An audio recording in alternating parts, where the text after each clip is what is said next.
Umme Jamil, the most feared woman in Islamic history.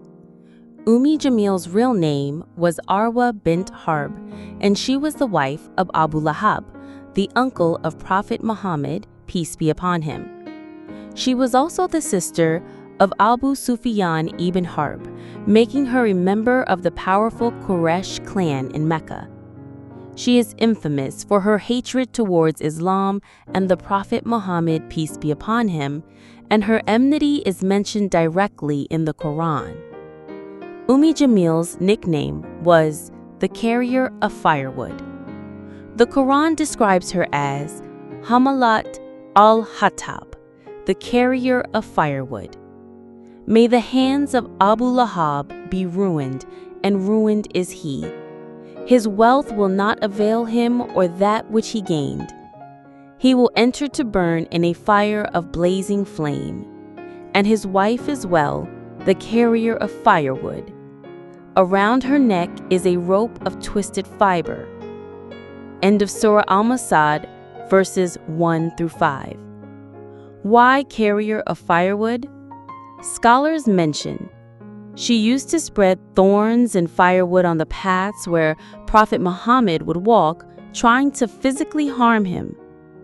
She would carry tales, slander, and gossip, causing conflicts, and her actions were like carrying firewood to fuel the fire of hatred.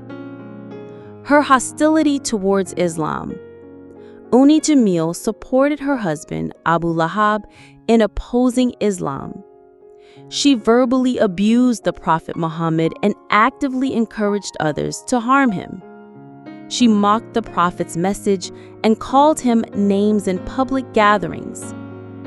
When the Prophet invited people to Islam, she would follow him to gatherings, warning people not to listen to him. Incident after Surah Al-Masad was revealed.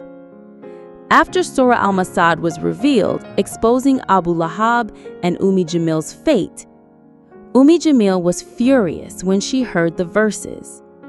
She went to the Kaaba with a stone pestle in her hand, looking for the Prophet to harm him. The Prophet was sitting with Abu Bakr radiallahu anhu near the Kaaba. Allah blinded her from seeing the Prophet even though he was sitting right in front of her. She said to Abu Bakr radiallahu anhu, "I have heard that your companion, Muhammad, has satirized me. By Allah, if I find him, I will strike his mouth with this stone." After she left, Abu Bakr radiallahu anhu was amazed and asked the Prophet if she truly did not see him, to which the Prophet confirmed that Allah took away her sight from him in that moment. Umme Jamil lived to see the decline of her family's power after the rise of Islam in Makkah. She died a humiliating death, as did Abu Lahab, who died of a disease that made people fear coming near him. Her wealth and social status could not protect her from the wrath of Allah, fulfilling the prophecy in Surah Al-Masad.